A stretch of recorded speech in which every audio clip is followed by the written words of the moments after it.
भारत सरकार ने सुशासन चुनौतियां और अवसर कार्य योजना शुरू की है। इस योजना के अंतर्गत केंद्रीय अनुवाद ब्यूरो राजभाषा विभाग ने सरकार की राजभाषा नीति के अंतर्गत अंग्रेजी से हिंदी और हिंदी से अंग्रेजी में अनुवाद प्रशिक्षण को व्यापक बनाने की पहल की है। अनुवाद सीखने के इच्छुक व्यक्ति के लिए ऑनलाइन अनुवाद शिक्षण का यह प्लेटफॉर्म उपयोगी होगा। इस पाठ का विषय टिप्पणी लेखन और अनुवाद है। आइए जानते हैं इसके बारे में। टिप्पणी लेखन कार्यालय में प्राप्त होने वाले पत्रों और अन्य दस्तावेजों पर अधिकारी या सहायक के स्तर पर टिप्पणी लिखी जाती है। टिप्पणी लिखने से स्पष्ट होता है कि उस पत्र पर आगे क्या कार्रवाई की जानी है। टिप्पणी लिखते समय यह ध्यान में रखा जाता है कि उसमें सभी तथ्य सही हों, भ्रामक या अस्पष्ट बातें नहीं लिखी जानी चाहिए। टिप्पणी को संबंधित मामले की विषय वस्तु तक ही सीमित रखा जाना चाहिए। टिप्पणी लिखते समय यह ध्यान में रखा जाता है कि उसमें कोई भी गलत सूचना न दी जाए। यदि उस मामले पर पहले कोई निर्णय लिया गया हो तो उसके संदर्भ प्रस्तुत किए जाएं। जिन मामलों पर अभी निर्णय लिया जाना हो उनका स्पष्ट उल्लेख किया जाए। टिप्पणियां संक्षिप्त और विषय संगत होनी चाहिए। आवश्यकता पड़ने पर ही लंबी टिप्पणी लिखी जानी चाहिए। लंबी टिप्पणियों के अंत में एक पैरा होना चाहिए जिसमें विचाराधीन मामले को संक्षेप में लेकिन स्पष्ट रूप से प्रस्तुत किया गया हो। टिप्पणियों के पैराग्राफों पर क्रम संख्या डाली जानी चाहिए। टिप्पणियां नोट शीट पर लिखी जानी चाहिए।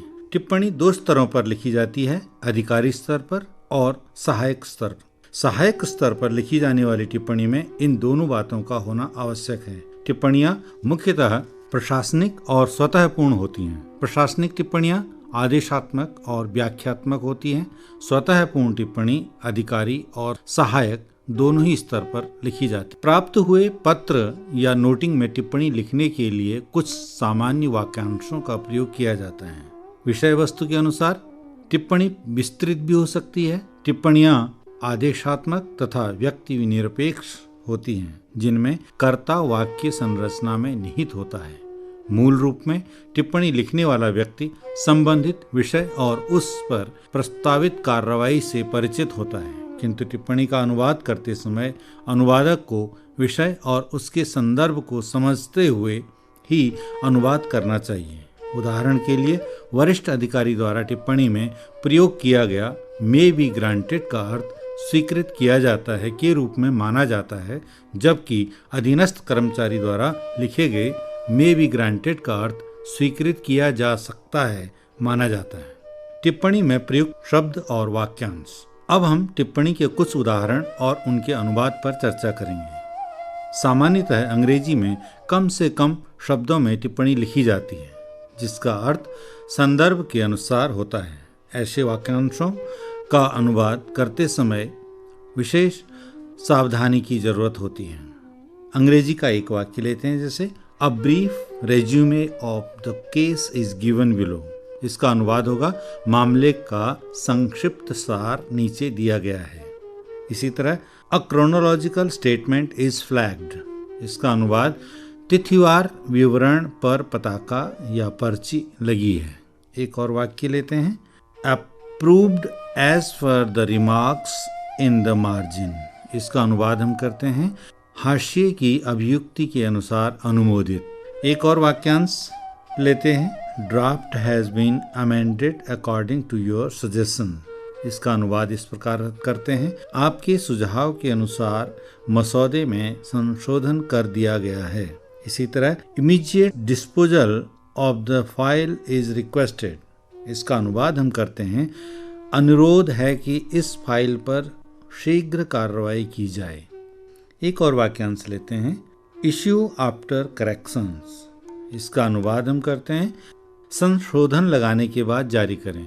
एक और टिप्पणी का वाक्यांश लेते हैं, इश्यू रिमाइंडर अर्जेंटली। इसका अनुवाद होगा तुरंत अनुस्मारक या रिमाइंडर भेजिए।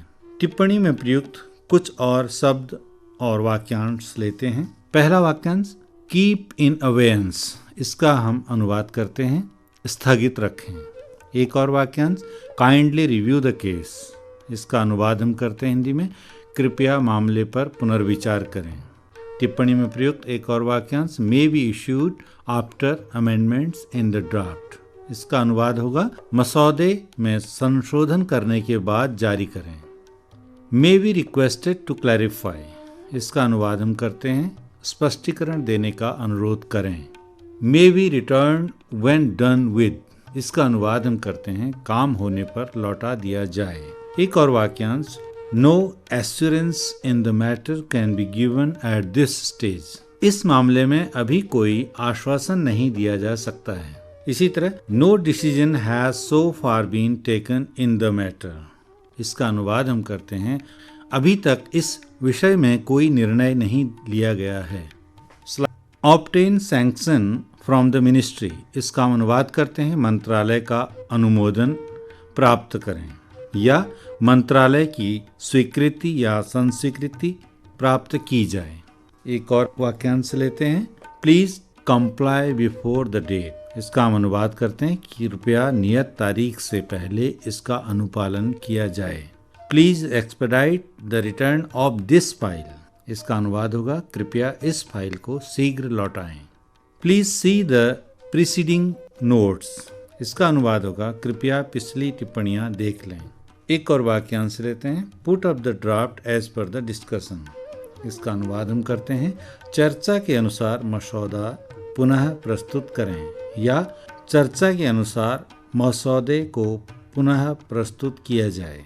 सबमिटेड फॉर अप्रूवल का अनुवाद होगा अनुमोदन के लिए प्रस्तुत। एक और वाक्यांश लेते हैं, the incumbent is liable to disciplinary action, इसका अनुवाद होगा पदधारी पर अनुशासनिक कार्रवाई की जा सकती है।